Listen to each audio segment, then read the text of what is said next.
ಎಲ್ಲರಿಗೂ ನಮಸ್ಕಾರ. ಇದು ಸುದ್ದಿ ವಿಶ್ಲೇಷಣೆ. ನಾನು ಶಶಿಧರ್ ಭಟ್. ಇದು ನನ್ನ ಡಿಜಿಟಲ್ ವಾಹಿನಿ. ಇದನ್ನು ಲೈಕ್ ಮಾಡಿ, ಸಬ್ಸ್ಕ್ರೈಬ್ ಮಾಡಿ, ಬೆಲ್ ಐಕಾನ್ನ ಪ್ರೆಸ್ ಮಾಡೋದಕ್ಕೆ ಮರೆಯಬೇಡಿ. ಹಾಗೇನೆ ಸಾಧ್ಯ ಆದಷ್ಟು ಸಹಾಯ ಮಾಡಿ. ಸ್ವತಂತ್ರ ಪತ್ರಿಕೋದ್ಯಮಕ್ಕೆ ತಮ್ಮ ಪ್ರೀತಿ ಹೀಗೆ ಮುಂದುವರಿಯುತ್ತೆ. ಎಸ್, ಹರಿಯಾಣ ಚುನಾವಣೆಯ ಫಲಿತಾಂಶ ಬಂದಿದೆ. ಮಳೆ ಬಂದು ನಿಂತ ಮೇಲೆ ಮಳೆ ಹನಿಗಳು ಬೀಳುವಂತೆ ಈಗ ಅದರ ಬಗ್ಗೆನೇ ಚರ್ಚೆ. ದೇಶದ ರಾಜಕಾರಣದಲ್ಲಿ ಈ ಚುನಾವಣಾ ಫಲಿತಾಂಶ ಯಾವ ಪರಿಣಾಮವನ್ನು ಬೀರುತ್ತೆ ಅನ್ನೋದ್ರ ಬಗ್ಗೆ ಕೂಡ ಚರ್ಚೆ ನಡೀತಾ ಇದೆ. ನಾನು ಈ ಕುರಿತು ಈಗಾಗಲೇ 2-3 ಸುದ್ದಿ ವಿಶ್ಲೇಷಣೆಯನ್ನು ಹಾಕಿದ್ದೇನೆ. ಯಾವ ರಾಜಕೀಯ ಪಕ್ಷದ ಮೇಲೆ ಪರಿಣಾಮ ಬೀರುತ್ತೆ. Now today I am discussing about the Congress. Congress ಸಮಸ್ಯೆ ಏನು? ಕೈಗೆ ಬಂದ ತುತ್ತವು ಬಾಯಿಗೆ ಬರದಂತೆ ಈ ಮಹಾಪರಾಧವನ್ನು ಕಾಂಗ್ರೆಸ್ ಹೇಗೆ ಮಾಡಿತು? ಅದರ ಜೊತೆಗೆ ಈ ಇಂಡಿಯಾ ಒಕ್ಕೂಟ ಏನಿದೆ, ಇಂಡಿಯಾ ಒಕ್ಕೂಟದ ಬಹಳಷ್ಟು ನಾಯಕರುಗಳು ಕಾಂಗ್ರೆಸ್ ಬಗ್ಗೆ ಒಂದು ಮಾತನ್ನು ಹೇಳ್ತಾ ಇದ್ದಾರೆ. ಅದು ಓವರ್ ಕಾನ್ಫಿಡೆನ್ಸ್ ಅಂತ. ಅತಿಯಾದ ಆತ್ಮವಿಶ್ವಾಸ ಒಳ್ಳೆಯದಲ್ಲ. ಮೊದಲು ಈ ಮಾತನ್ನ ಹೇಳಿದ್ದು ದೆಹಲಿಯ ಮಾಜಿ ಮುಖ್ಯಮಂತ್ರಿ ಕೇಜ್ರಿವಾಲ್ ಅವರು. ಅದಾದ ಮೇಲೆ ಇಂಡಿಯಾ ಒಕ್ಕೂಟದ ಬಹಳಷ್ಟು ನಾಯಕರುಗಳು ಕಾಂಗ್ರೆಸ್ಗೆ ಕೆಲವೊಂದು ಸಲಹೆಯನ್ನ ಕೊಡ್ತಿದ್ದಾರೆ. ಅವರೇ ಅಪ್ಸೆಟ್ ಆಗಿದ್ದಾರೆ ಅನ್ನೋದ್ರಲ್ಲಿ ಯಾವುದೇ ಅನುಮಾನ ಬೇಕಾಗಿಲ್ಲ. ಕಾಂಗ್ರೆಸ್ ಪಕ್ಷ ಹರಿಯಾಣದಲ್ಲಿ ಇಡೀ ಅದರ ಅಪ್ರೋಚ್ನಲ್ಲಿ ಇದ್ದಂಥ ಸಮಸ್ಯೆ ಅಂದರೆ ಅದು ಜಾಟ್ ರಾಜಕಾರಣವನ್ನು ಮಾಡಿದ್ದು. ಏನು ಸಂವಿಧಾನದ ಬಗ್ಗೆ ಮಾತನಾಡ್ತಾ ಇದ್ದಂಥ ರಾಹುಲ್ ಗಾಂಧಿ, ಜಾತಿ ಗಣತಿಯ ಬಗ್ಗೆ ಮಾತನಾಡ್ತಾ ಇದ್ದಂಥ ರಾಹುಲ್ ಗಾಂಧಿ, ಅದು ಆ ಪಕ್ಷದ ಒಂದು ಇಮೇಜ್ ಅನ್ನು ಸೃಷ್ಟಿಸಿತ್ತು ಅಂತ. ಕಳೆದ ಲೋಕಸಭಾ ಚುನಾವಣೆಯಲ್ಲಿ ಕಾಂಗ್ರೆಸ್ ಯಾವ ರೀತಿಯ ಫೈಟ್ ಕೊಟ್ಟಿತ್ತು ಅದನ್ನೇ ಈಗ ಮುಂದುವರಿಸಬಹುದು ಅಂತ ನಂಬಲಾಗಿತ್ತು. ಆದರೆ ಕಾಂಗ್ರೆಸ್ ತನ್ನ ತಪ್ಪು ನೀತಿಯಿಂದಾಗಿ, ಚುನಾವಣಾ ನಿರ್ವಹಣೆಯಲ್ಲಾದ ಇದರಿಂದಾಗಿ ಸೋಲನ್ನು ಅನುಭವಿಸಬೇಕಾಯಿತು. ಈ ಸೋಲಿನ ಪರಿಣಾಮ ಹಾಗೆ ಆಗುತ್ತೆ.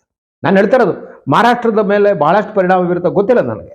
ಬಟ್ ಇದು ಬಿಜೆಪಿಯೇತರ ರಾಜಕಾರಣಕ್ಕೆ ಬಹುದೊಡ್ಡ ಕೊಡಲಿ ಪೆಟ್ಟು. ಕಾಂಗ್ರೆಸ್ ಯಾಕೆ ಈ ಸ್ಥಿತಿಗೆ ಬಂತು? ಬಹಳ ಸ್ಪಷ್ಟವಾಗಿ ಹೇಳೋದಿದ್ರೆ ಕಾಂಗ್ರೆಸ್ನ ಸಮಸ್ಯೆ ಅಂದರೆ ಅವರಿಗೆ ಟ್ರಬಲ್ ಶೂಟರ್ ಇಲ್ಲದೆ ಇರುವುದು. ಪ್ರಾಯಶಃ ಕಾಂಗ್ರೆಸ್ ಪಕ್ಷದಲ್ಲಿ ಈ ರೀತಿ ಟ್ರಬಲ್ ಶೂಟರ್ಗಳು ಇಲ್ಲದೇನೆ ಕಾಂಗ್ರೆಸ್ ಆತ್ಮಾಹುತಿ ಕೊಡುವ ಲೆವೆಲ್ಗೆ ಹೋದದ್ದು ಇದೇ ಪ್ರಥಮ ಬಾರಿ ಇರಬಹುದು ಇತ್ತೀಚಿನ ವರ್ಷಗಳಲ್ಲಿ. That is what I am telling. ನೀವು ಅನಾದಿ ಕಾಲದಿಂದ ನೋಡ್ತಾ ಬನ್ನಿ, ಕಾಂಗ್ರೆಸ್ನಲ್ಲಿ ಟ್ರಬಲ್ ಶೂಟರ್ಗಳಿದ್ರು. For example, you take Ghulam Nabi Azad. ಅವರು ಕರ್ನಾಟಕದಲ್ಲೆಲ್ಲ ಕಾಂಗ್ರೆಸ್ ಗಲಾಟೆ ಆದಾಗ ಅವರೇ ಬರ್ತಿದ್ರು. Used to handle it perfectly. ಇಂಥ ಹಲವು ನಾಯಕರುಗಳು ಇದ್ರು ಕಾಂಗ್ರೆಸ್ನಲ್ಲಿ. ಅವರು ಟ್ರಬಲ್ ಶೂಟರ್. ಅವ್ರನ್ನ ಕಳಿಸಿದ ಕಡೆ ಹೋಗಿ ಮಾತನಾಡಿ ಇನ್ನೊಂದು ಮಾಡಿ ಆ ಟ್ರಬಲ್ ಏನಿದೆ, ಸಮಸ್ಯೆ ಏನಿದೆ ಅದನ್ನು ಬಗೆಹರಿಸ್ತಾ ಇದ್ರು. ಹೀಗಾಗಿ ಕಾಂಗ್ರೆಸ್ಸು ಇಂತಹ ಎಲ್ಲ ಬಿಕ್ಕಟ್ಟುಗಳಿಂದ ಹೊರಗೆ ಬಂದಿತ್ತು ಅಂತ. ಅದಾದ ಮೇಲೆ ಸೋನಿಯಾ ಗಾಂಧಿ ಕಾಲದಲ್ಲಿ ಅಹಮದ್ ಪಟೇಲ್ ಅವರಿದ್ರು. Ahmed Patel is a deep rooted politician. He was. So ಅವರು ಇಲ್ಲ, ಅನುಪಸ್ಥಿತಿ, ಅವರು ತೀರ್ಕೊಂಡಿದ್ದಾರೆ. ಸೊ ಹೀಗೆ ಈ ಟ್ರಬಲ್ ಶೂಟರ್ಗಳ ಸಮಸ್ಯೆ ಕಾಂಗ್ರೆಸ್ ಅನ್ನ ನಲುಗಿಸುತ್ತಿದೆ ಅಂತ. ಈಗಿರುವವರು ಯಾರು? ಇವತ್ತಿನ ರಾಹುಲ್ ಗಾಂಧಿ ಆಸ್ಥಾನದಲ್ಲಿ ಇರುವವರು ಯಾರು? ಅವರು KC ವೇಣುಗೋಪಾಲ್, ಕೇರಳದವರು ಅಲ್ವಾ. ಇನ್ನೊಬ್ರು ಕರ್ನಾಟಕದ ಉಸ್ತುವಾರಿ ಆಗಿದ್ದಂಥ ಮಹಾಮನುಷ್ಯರು. ಸೊ ಅದು ಬಿಟ್ಟರೆ ನಿಮಗೆ ಮೂರನೇವರು ಇನ್ನೊಬ್ಬರು ಮೂಲ ಕರ್ನಾಟಕದವರಾದ ಜೈರಾಮ್ ರಮೇಶ್. ಇವರು ಯಾರೂ ಕೂಡ ಟ್ರಬಲ್ ಶೂಟರ್ ಅಲ್ಲ. ಒಂದು ಬಿಕ್ಕಟ್ಟು ಉಂಟಾದ ಸಂದರ್ಭದಲ್ಲಿ ಅದನ್ನ ಬಗೆಹರಿಸುವುದಕ್ಕೆ ಇವರಿಗೆ ಸಾಧ್ಯನೇ ಆಗ್ತಾ ಇಲ್ಲ. ಆದರೆ ಇವರು ಕಾಂಗ್ರೆಸ್ನ ಆಂತರಿಕ ವಲಯದಲ್ಲಿದ್ದಾರೆ. ಇನ್ನು ಕಾಂಗ್ರೆಸ್ ಅಧ್ಯಕ್ಷರಾಗಿರುವ ನಮ್ಮವರೇ ಆದ ಮಲ್ಲಿಕಾರ್ಜುನ್ ಖರ್ಗೆ ಅವರು ಹಿರಿಯ ರಾಜಕಾರಣಿ. ಅವರು ಯಾವ ರೀತಿ ಪಕ್ಷವನ್ನು ಹ್ಯಾಂಡಲ್ ಮಾಡ್ತಾರೋ ಗೊತ್ತಿಲ್ಲ. ಅವರು ಯಾರ ಡಿಕ್ಟೇಷನ್ ಅಂತ ನಡೀತಿದ್ದಾರೆ. ಸ್ವತಂತ್ರವಾದ ತೀರ್ಮಾನವನ್ನು ತೆಗೆದುಕೊತಾ ಇದ್ದಾರಾ ಇಲ್ವಾ? These are the issues. ಇದು ಎಲ್ಲದೂ ಕೂಡ ಇವತ್ತು ಕಾಂಗ್ರೆಸ್ನ ಈ ಸ್ಥಿತಿಗೆ ಕಾರಣ ಅನ್ನುವಂಥದ್ದು. So you come to Haryana. ಹರಿಯಾಣದಲ್ಲಿ ಕಾಂಗ್ರೆಸ್ ಸೋತಿದ್ದೆ ಹೇಗೆ? ಕೈಗೆ ಬಂದ ತುತ್ತು ಬಾಯಿಗೆ ಬರದಂತೆ ಕಾಂಗ್ರೆಸ್ ನೋಡ್ಕೊಂಡಿದ್ದೆ ಹೇಗೆ?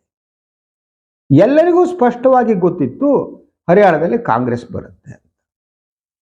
ಆದರೆ ಇವರು ಸಂಪೂರ್ಣವಾಗಿ ನಂಬಿದ್ದು ಆ ಹುಡಾನಲ್ಲ. ಹುಡಾ ಅವರು ಏನಿದ್ದಾರೆ, ಅವರು ಎಂಥ ರಾಜಕಾರಣಿ ಅಂದರೆ ಅವರು ಮಗನನ್ನ ಪಟ್ಟಕ್ಕೆ ಕಟ್ಟಬೇಕು. ಅವರಿಗೆ ಅಪ್ಪ ಮಗ ಸೇರಿ ಅವರೊಂದು ಪ್ಲಾನ್ ಮಾಡೋದು. Congress at any cost should not cross 40 seats ಅಂತ.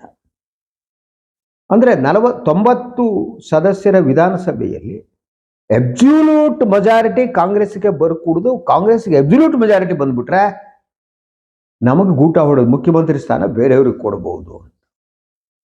ಸೊ ಹೀಗಾಗಿ ಅವರು ಗೇಮ್ ಪ್ಲಾನ್ ಅನ್ನ ಹುಡಾ ಮತ್ತು ಅವರ ಮಗ ಮಾಡಿದರು. ಆದರೆ ಅವರ ಇದು ಎಲ್ಲಿವರೆಗೂ ಹೋಯ್ತು ಅಂದರೆ, ಕುಮಾರಿ ಶೈಲಜಾ ಅವರು ತುಂಬ ಒಳ್ಳೆ ಲೀಡರ್, ಕೇಂದ್ರ ಸಚಿವರೆಲ್ಲ ಆದವರು, ಮನಮೋಹನ್ ಸಿಂಗ್ ಅವರ ಕ್ಯಾಬಿನೆಟ್ನಲ್ಲಿದ್ದು, ಅವಳನ್ನು ಹತ್ತಿಕ್ಕುವ ಕೆಲಸ ಆಯಿತು. ಒಂದು ಹಂತದಲ್ಲಿ ಬಿಜೆಪಿ ಅವರನ್ನು ಪಕ್ಷಕ್ಕೆ ತೆಗೆದುಕೊಳ್ಳೋ ಯತ್ನ ಕೂಡ ಮಾಡಿತ್ತು. ಆದರೆ ಕುಮಾರಿ ಶೈಲಜಾ ಹೋಗಿಲ್ಲ. ಅವರು ಈ ಗಲಾಟೆಯನ್ನು ಬಗೆಹರಿಸಬೇಕಾಗಿತ್ತು. ಅದು ಮಾಡಿದ್ದೇನು ರಾಹುಲ್ ಗಾಂಧಿ ಅಂದರು ಅಂದರೆ, ಯಾವುದೋ ಒಂದು ಸಭೆಯಲ್ಲಿ ಹೋಗ್ಬಿಟ್ಟು ಹುಡ್ಡಾ ಮತ್ತು ಕುಮಾರಿ ಶೈಲಜಾ ಅವರನ್ನು ಕೈ ಹಿಡಿದು ಒಬ್ಬೊಬ್ಬರು ಕೈ ಹಿಡ್ಕೊಬಿಟ್ಟು ಜೈ ಅನ್ಸ್ಬಿಟ್ಬಿಟ್ಟು. ರಾಜಕಾರಣ ಹಾಗೆ ನಡೆಯಲ್ಲ. ರಾಜಕಾರಣದಲ್ಲಿ ಕೇವಲ ಕೈ ಹಿಡಿದು ಎತ್ತು ಬಿಟ್ಟರೆ ಸಮಸ್ಯೆಗಳು ಬಗೆಹರಿಯಲ್ಲ. ರಾಜಕಾರಣದಲ್ಲಿ ಅದ್ರ ಹ್ಯಾಂಡಲ್ ಮಾಡೋದು ಗೊತ್ತಿರಬೇಕು. ಅಧಿಕಾರ ಹಂಚಿಕೆ ಒಂದು ಸೂತ್ರವನ್ನು ಸಿದ್ಧಪಡಿಸಬೇಕಾಗತ್ತೆ. ಸೊ ಅದನ್ನ ಮಾಡೇ ಇಲ್ಲ. ಈ ನಡುವೆ ಬಿಜೆಪಿ ಸೈನಿ ಅವರನ್ನ ಕೊನೆಯ ಹಂತದಲ್ಲಿ ಮುಖ್ಯಮಂತ್ರಿ ಮಾಡಿದ್ದು ಬ್ಯಾಕ್ವರ್ಡ್ ಕ್ಲಾಸ್ ಲೀಡರ್ ಅವರು, ಸೈನಿ ಅವರು. ಅವರನ್ನ ನಾವು ಅಧಿಕಾರಕ್ಕೆ ಬಂದರೆ ಮತ್ತೆ ಮುಖ್ಯಮಂತ್ರಿ ಮಾಡ್ತೀವಿ ಅಂತ ಅನೌನ್ಸೇ ಮಾಡಿಬಿಡ್ತು ಬಿಜೆಪಿ. ಯೂಶುವಲಿ ಬಿಜೆಪಿ ಬಹಳ ಸಂದರ್ಭದಲ್ಲಿ ಅದನ್ನ ಮಾಡಲ್ಲ. ಆದರೆ ಸೈನಿ ಅವರ ವಿಚಾರದಲ್ಲಿ BJP announced Saini is going to be the chief minister ಅಂತ. ಹೀಗಾಗಿ ಈ ನಡುವೆ ಈ ಕಾಂಗ್ರೆಸ್ ಮಾಡಿದಂತಹ ಈ ಜಾಟ್ ರಾಜಕಾರಣದಲ್ಲಿ ಉಳಿದೆಲ್ಲ ಜಾತಿ ಸಮುದಾಯಗಳು ಹತ್ತಿರ ಬಂತು. ಜಾತಿ ಹಾಗೆ ಇರುತ್ತೆ, ಸಂಘರ್ಷಗಳು ಇರ್ತವೆ.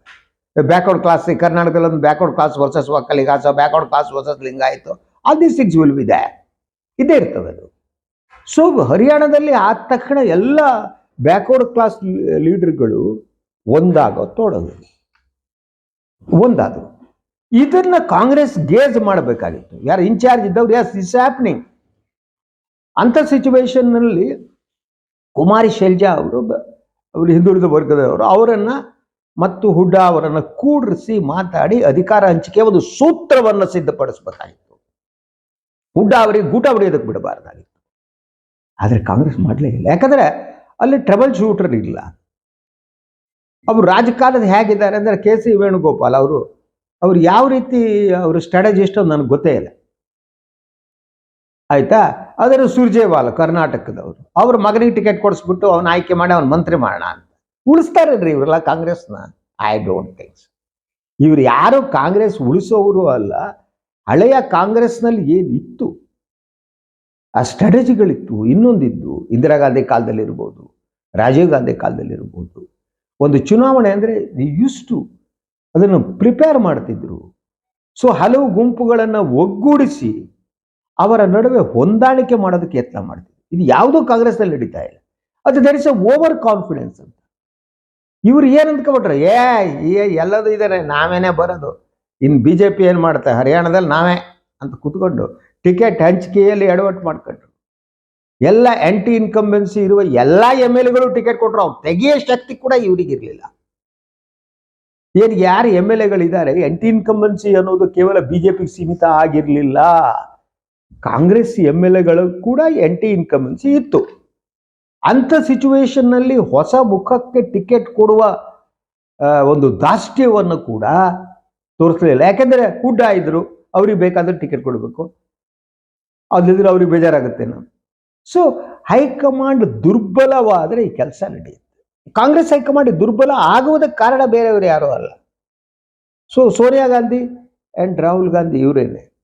ರಾಹುಲ್ ಇನ್ನೂ ಪಕ್ವವಾಗಬೇಕು. ನಾನು ಅವ್ರ ಕಮಿಟ್ಮೆಂಟ್ ಬಗ್ಗೆ ಕ್ವಶನ್ ಮಾಡಲ್ಲ. Still yes that capacity.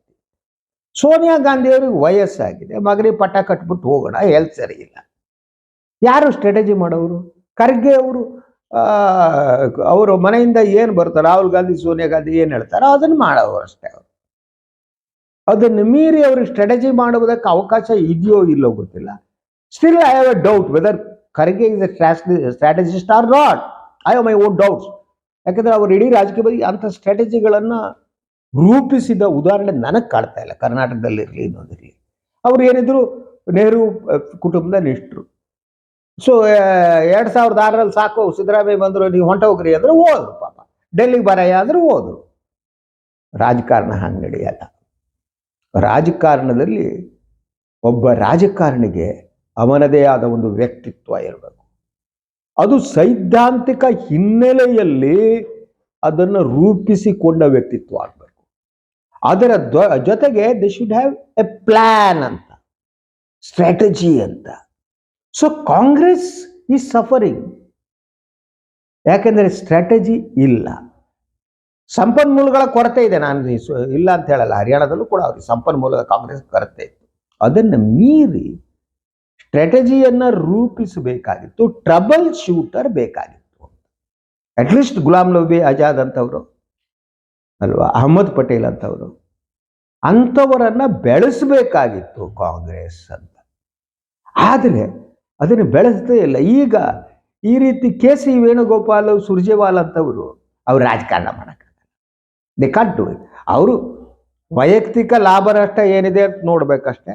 ಕಾಸು ಎಲ್ಲಿ ಬರುತ್ತೆ ಅಂತ ಕಿತ್ತಾಕೊಂಡು ಹೋಗ್ಬೇಕು. ಅದನ್ನು ಮೀರಿ ಸ್ಟ್ರಾಟಜಿ ಮಾಡೋಕ್ಕಾಗಲ್ಲ. ಕರ್ನಾಟಕದಲ್ಲೂ ಅವ್ರ ಸ್ಟ್ರಾಟಜಿ ಅಲ್ಲ. ಕರ್ನಾಟಕದಲ್ಲಿ ಕಾಂಗ್ರೆಸ್ 136 ಸ್ಥಾನ ಬಂದರೆ ಸ್ಥಳೀಯ ನಾಯಕತ್ವ ಅಲ್ಲಿ ಸಿದ್ದರಾಮಯ್ಯನವರ ಬಗ್ಗೆ ಇದ್ದ ಇಮೇಜ್ ಮತ್ತು ಡಿ.ಕೆ. ಶಿವಕುಮಾರ್ ಅವರ ಸಂಘಟನಾ ಚಾತುರ್ಯ ಸೇರಿ ಕಾಂಗ್ರೆಸ್ ಕರ್ನಾಟಕದಲ್ಲಿ 136 ಸ್ಥಾನ ಬಂದಿದ್ದು. ಅದರ ಜೊತೆಗೆ ರಾಹುಲ್ ಗಾಂಧಿಯವರ ಭಾರತ ಯಾತ್ರೆ ಇತ್ತದು ಹೆಲ್ಪ್ ಮಾಡುತ್ತೆ. ಇದರಲ್ಲಿ ಕೆ.ಸಿ. ವೇಣುಗೋಪಾಲ, ಸುರ್ಜೇವಾಲ ಯಾವ ಸ್ಟ್ರಾಟಜಿನೂ ಇಲ್ಲ. ಯಾಕಂದರೆ ಸ್ಟ್ರಾಟಜಿನೇ ಇಲ್ಲ ಅವರಿಗೆ. ಸ್ಟ್ರಾಟಜಿ ಇದ್ರೆ ಕೈಗೆ ಬಂದಂತಹ ಹರಿಯಾಣವನ್ನು ಕಳ್ಕೊತಿರ್ಲಿಲ್ಲ. ಮತ್ತು ಅದರ ದೂರಗಾಮಿ ಪರಿಣಾಮ ಏನಾಗುತ್ತೆ ಅನ್ನೋದು ಯೋಚನೆ ಮಾಡೋದು ಬೇಡವಾ ನಾವು? ಈಗ ನೋಡಿ, ಇಂಡಿಯಾ ಒಕ್ಕೂಟದ ಬೇರೆ ಬೇರೆ ಪಕ್ಷಗಳು ಈಗ ಗುಟ್ರ ಹಾಕೋದಕ್ಕೆ ಪ್ರಾರಂಭ ಮಾಡಿವೆ ಅಲ್ವಾ? ಸೊ ಇದರಿಂದ ಏನಾಗುತ್ತೆ, ಮುಂಬರುವ ಚುನಾವಣೆಯಲ್ಲಿ ಕಾಂಗ್ರೆಸ್ ಸಿಗಬಹುದಾದ ಸ್ಥಾನಗಳು ಕಡಿಮೆ ಅಂತ ಹೋಗ್ರಿ ಅಂತಾರೆ. ನಾಳೆ ಮಹಾರಾಷ್ಟ್ರದಲ್ಲಿ ಏನಾಗುತ್ತೋ ಗೊತ್ತಿಲ್ಲ, ಜಾರ್ಖಂಡದಲ್ಲಿ ಏನಾಗುತ್ತೋ ಗೊತ್ತಿಲ್ಲ.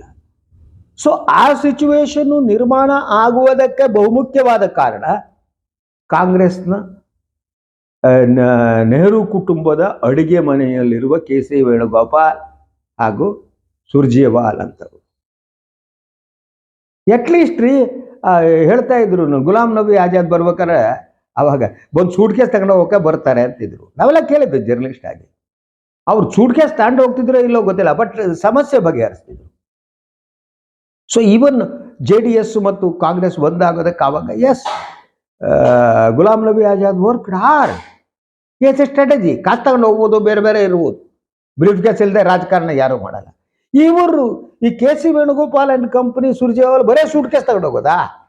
ಸ್ಟ್ರಾಟಜಿನೇ ಇಲ್ಲ. ಬರೋದು ಸರ್ಕಾರ ಇದ್ದರೆ ಎತ್ಕೊಳ್ಳೋದು, ಸೂಟ್ ಕೇಸ್ ತಗೊಳ್ಳೋದು, ದುಡ್ಡು ತಗೊಳ್ಳೋದು, ಮಜಾ ಉಡಾಯಿಸೋದು. ತಮ್ಮ ಮಕ್ಕಳನ್ನ ಎಲ್ಲಿ ರಿಹ್ಯಾಬಿಲಿಟೇಟ್ ಮಾಡಬೇಕು, ಎಲ್ಲಿ ಕೂಡಿಸ್ಬೇಕು, ಏನು ಮಾಡೋದು? ಉದ್ಧಾರ ಆಗಲ್ಲ. I will tell you. Congress ಅರ್ಥ ಮಾಡ್ಕೋಬೇಕಾದ್ದು ಅವರ ಮೇಲೆ ಇರುವ ಐತಿಹಾಸಿಕ ಜವಾಬ್ದಾರಿ. BJP ಈ ಭಾರತ ಅನ್ನುವ ಸರ್ವಧರ್ಮಗಳ ತೋಟಕ್ಕೆ ಬೆಂಕಿ ಇಡುವ ಸಂದರ್ಭದಲ್ಲಿ ಅದನ್ನು ರಕ್ಷಿಸಬೇಕಾದ ಹೊಣೆಗಾರಿಕೆ ಕಾಂಗ್ರೆಸ್ನದಾಗಿತ್ತು. ಆದರೆ ಅಧಿಕಾರ ರಾಜಕಾರಣ, ಸ್ಟ್ರಾಟಜಿ ಇಲ್ಲ, ಟ್ರಬಲ್ ಶೂಟರ್ ಇಲ್ಲ, ಯಾರೂ ಇಲ್ಲ. ಒಂದು ಟ್ರಬಲ್ ಬಂದರೆ ಅಷ್ಟೇ ರಾಹುಲ್ ಗಾಂಧಿ ಏನು ಹೇಳ್ತಾರೆ, ಕಾಯ್ತಾ ಕೂತ್ಕೋಬೇಕು. ಏನಾಯಿತು? ಇದು ಪಕ್ಷ ನಡೆಯುವ ರೀತಿ ಅಲ್ಲ. ಬಿಜೆಪಿಯನ್ನು ಎದುರಿಸೋದಕ್ಕೆ ಇದು ಸಾಕಾಗಲ್ಲ. ಐ ವಿಲ್ ಟೆಲ್ ಯು, ಇದು ಸಾಕಾಗಲ್ಲ. ಅವ್ರಿಗೆ ಸ್ಟ್ರಾಟಜಿ ಮಾಡಬೇಕು. BJPಯನ್ನು ಈ ಸಲ ಸೋಲಿಸ್ಬೋದಾಗಿತ್ತು. ಇನ್ನು ಮುಂಬರುವ ಚುನಾವಣೆಯಲ್ಲಿ ಇವರು ಏನು ಮಾಡ್ತಾರೋ ಗೊತ್ತಿಲ್ಲ. Congress should think of trouble shooters.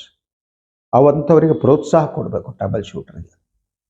ನಮ್ಮ ಅಡುಗೆ ಮನೆಗೆ ಬಂದು ಪಾತ್ರ ತೊಳೆಯೋರೇ ನಮಗೆ ಬೇಕು ಅಂದರೆ ಅವ್ರು ಪಾತ್ರ ತೊಳಿತಾ ಇರ್ತಾರೆ. ಕೆ ಸಿ ವೇಣುಗೋಪಾಲ್, ಸುರ್ಜೇವಾಲಾ ಅಂತ ಅಷ್ಟಕ್ಕೆ ಯೋಗ್ಯ. ಅಡುಗೆ ಮನೆಗೆ ಸೋನಿಯಾ ಗಾಂಧಿ ಅಡುಗೆ ಮನೆ ಒಂದು ಪಾತ್ರ ತೊಳಿಬೋದು, ಕಾಫಿ ಟೀ ಕೊಡ್ಬೋದು. ಅವ್ರ ಯೋಗ್ಯತೆ ಹಣೆ ಬರ ಅಷ್ಟೇ ಅಂತ ನನಗೆ ಅನಿಸ್ತಾ ಇದೆ. ಎನಿವೆ, ಇದಾಗಿತ್ತು ಇವತ್ತಿನ ಸುದ್ದಿ ವಿಶ್ಲೇಷಣೆ. ಇನ್ನೊಂದು ವಿಚಾರದೊಂದಿಗೆ ಬರ್ತೀನಿ. ನನ್ನ ವಾಹಿನಿ ಲೈಕ್ ಮಾಡಿ, ಸಬ್ಸ್ಕ್ರೈಬ್ ಮಾಡಿ, ಬೆಲ್ ಐಕಾನ್ನ ಪ್ರೆಸ್ ಮಾಡೋದಕ್ಕೆ ಬರಬೇಡಿ. ಹಾಗೆ ಸಾಧ್ಯ ಆದರೆ ಹೆಲ್ಪ್ ಮಾಡಿ. ಸಂಜೆ ಇನ್ನೊಂದು ವಿಚಾರದವ್ರಿಗೆ ಬರ್ತೀನಿ. ಇವತ್ತಿನ ದಿನ ಎಲ್ಲರಿಗೂ ಒಳ್ಳೆಯದಾಗಲಿ. ನಮಸ್ಕಾರ.